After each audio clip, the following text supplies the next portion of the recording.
So, Dakor's been on the PTR. He's been sleuthing. Well, me and As he Matt have does. been in Videoland. Yep. So what's been happening on the PTR? We have a new Vile Cauldron's coming. Thank the Lord, I will not be as bankrupt this time. Good news for the Raiders. As bankrupt. So, the still be Draconic broke. Vile Cauldron will function similarly to the Potion Cauldron of Power. This new lovely UI appearing. But instead of asking for Primal Chaos to get Potions of Power, you're presented with a choice of up to 10 different vials. Now, the Cauldron itself has got 40 charges, up from 30 of previous expansions. Each charge gives you 2 vials. So basically, it is 20 hours of buff in one of these.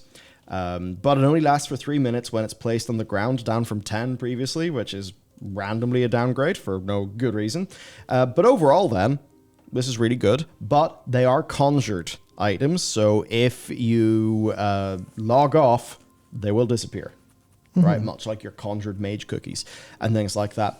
But hey, overall, happy days. Yeah, It's very nice for Raiders. Yeah, it's just the Cauldrons are back. Sweet. Fantastic. Yeah. Excellent. Why they weren't there in the first place, who knows? However, they're here now, so everyone will be happy. And not broke. Or less broke. I hope. Maybe. The catch. Ooh. Please. Potential catch is that the Alchemist who makes it will determine which files are available to redeem by players. Interesting. It only includes ones that the Alchemist knows how to make. Well, that's cool. Yeah. It's going to be frustrating for people, but it removes this issue of, oh, we need an alchemist to go do a cauldron. And someone's like, I kind of have alchemy, sure. It kind of sets apart the alchemists who are alchemists versus those who have it. I guess a good example is like a lot of my characters are engineers for the wormholes. Only one of my characters is actually an engineer who has engineered things. And as I guess they want to, obviously you still have to go and get the recipe, but they're trying to reward people who are actually like profession people. And you could maybe argue, well, look, this could be so much better for people who, were the turbo alchemists. This is making professions necessary for raid. It's like, nah, you can just buy the files. You can buy the files or you can get them this way. And they kind of reward you for being a proper alchemist. You're like, nice. That's a good little change, I think. Yeah. Our next thing then. The portable altar of decay, which basically means for the people who want to craft Brackenhide items, they will no longer have to go into that dungeon, go through it, and do the whole thing. Nice. This is a cauldron that doesn't actually let you craft. It's a cauldron that doesn't dispense. It's a cauldron that lets you craft. Kind of functions like the existing portable alchemist's lab bench, which lets you craft away from the main crafting areas in Valdrakken. Each one of these has 3 charges, providing 10 minutes of crafting, so 30 minutes in total. But it's not any old workstation because it acts as a portable altar of decay, which lets alchemists, leatherworkers, and others craft decay items anywhere in the world, which solves that problem. Right now, one of the required reagents is a rot-resistant cauldron, which costs 30,000 gold from the blacksmithing NPC. But you'll get that back once the cauldron has ran out of charges. Of course you do, because it's a cauldron. Yeah. And it's resistant to rot. Yeah. Smart. Yeah, it's a sort of neat little way of doing that. Yeah, it's real. It makes sense. And these are BOP, but they can be done with the craft order system. Yeah, so Cool. Nice little way to do that. Good change. Next thing then, this is interesting. Our vault raid thresholds increased. Yeah, it makes sense. Makes sense. Yeah, it actually does make sense. I know that the gut reaction is less loot, harder loot, sad. I'm angry for reasons. Which, So, previously, it was 2 raid bosses, 4 raid bosses, and 6 raid bosses. Next, it is going to be 3 raid bosses, 5 raid bosses, and 7 raid bosses. Now, this accounts for there being 1 more raid boss in the raid. Well, yeah, it is. And perhaps also just a little bit of how, like, you are getting more gear, sort of better options. Like Raiders, the way that now we can carry a bit of gear into the next level of difficulty via the upgrade system, it does actually give us more flexibility. Yeah, so obviously one of the things is they don't want to change things up too much while they're changing or adding the upgrade system, because then their data will be thrown off. They want to see what the upgrade system in isolation does, largely speaking. So this is literally just, hey, there are 3 slots. There are 4 wings in the dungeon. You beat wing 1, get a Great Vault slot. beat wing 2, there's your second, beat the third wing, there's a third. So you could imagine, obviously, the 7 raid bosses, 8 and 9 are going to be Nelth and Sark. Yeah. And you go, yeah, it makes sense. Whereas, you know, in the Vault of the Incarnates, I forgot his name for a second there, the old neuron latency is getting a bit bad on a Friday evening. But, you know, the Diurna and Razageth were the last wing. You're like, yeah, it's just split it by wings. Split it by wings, so as long as they don't make this, like, obscenely long and go, oh, 3 bosses. It's going to take you forever to get all 3 bosses because they're situated 400 miles apart in Abras. As long as the difficulties curve is close enough, then this will be fine, I think. Yeah. It'll be fine. Next thing, though, we've got some new cosmetics happening. We've got these funky-looking hats that come from the Niffin. They come in a variety of different colors, so that will be stuff depending on your renown. Also, blind eyesight customizations are arriving for everyone.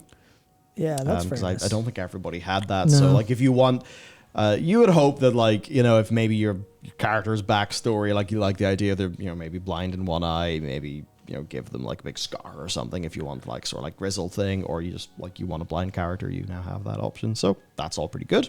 Oh, I saw. And yeah, it can be right, both, or neither. Sorry, left, right, both, or neither for your eye options. Also, we have these. New little icons for legendary quests. This helps to distinguish legendary quests from standard ones, especially when considering those with color blindness, where just the color of the thing won't actually do now that they're a different shape. Well, people will actually see it. They'll know, the Wraith, that means it's important, and I should do it. Very good. Yep. Then we have our Shadow Flame weapon enchant and possible illusion. So what's going on here? Gorgeous one. Right, so the Shadow Flame themed weapon enchant is called Shadow Flame Wreath. Drops from the 7th boss, and some of its effects likely a 2+ haste procs per minute. Yep. Oh, for the Wreath. Oh yeah, and it applies Shadow Flame damage over time debuff with a 12-second duration. So basically, oh my god, that's OP for it's a 40% plus, or maybe like a 40% uptime. Dot. This is bullshit. This is bullshit. I tell you, this is overpowered. For is it what? Windwalker monks, because Windwalker monks have a tier set that increases their. It may have changed since the last time I looked, because they've been changing tier sets like crazy. But I think their 4 set was a proc that gives them 40% extra shadow and fire damage, or some, like maybe 20%. So this will be bullshit for them. This is broken, and I hate it, Blizzard. This is not parity. This is difference. This is texture, and I don't like texture. Someone's going to think you're serious. I like plain water, and I like. What do I like? I don't know. I like just liquidy oats, and that's it. No texture, please. Perfect. No texture. And we got a pretty cool looking, oh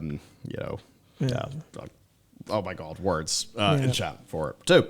So that's going on. Also, we got more colorations for the seemingly Neltharion helm and shoulders. There's the black and gold. There's a red and gold. So, that's all pretty good. We've also got flight trainers discovering Dragonriding in 10.1. Yep. So, I think... Big think there. Yeah, the big thing here is, hang on a second. Old flight masters are going to start learning Dragonriding. And they're part of a guild called the Riders of Azeroth. Which means that this is all going to be stuff that we're getting in the next expansion. Theoretically. Good. Theoretically. Ian literally said it would be inconceivable. Yeah. Let's see, what do these characters say? So here's the Orgrimmar Flightmaster. I have never felt such speed in the air as I have soaring with my Drake. They may as well all just say, it'd be shit if we couldn't do this in the future. Yeah. If only my Griffin could talk to me. So, interesting. I think this is them just doing a little bit of narrative foregrounding. They get the Cloud Runner to talk about the Slither Drake, which is obviously the serpent one. Yes. That's a good touch. Yeah, good. Man, what what's a nice little touches? What's happening? Oh, man. Have they learned how to make video games? They've learned how to foreshadow things and stuff like that. Like we are literally in the middle of a prequel patch. Not a prequel patch, isn't right.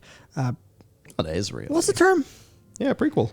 It's not. No, a prequel has like the annotations Prelude? being like a whole thing. A prelude. Yeah, like a prelude patch. Like a leading patch. Yeah, prologue. Yeah. Yeah, I've got a prologue patch to the actual patch, which is great. Sick. What a world. Yeah. What a world. It'll actually let WoW have some of that, like, FF tier, the story actually has time to take place. Yeah. Instead of just all being, super quick stuff.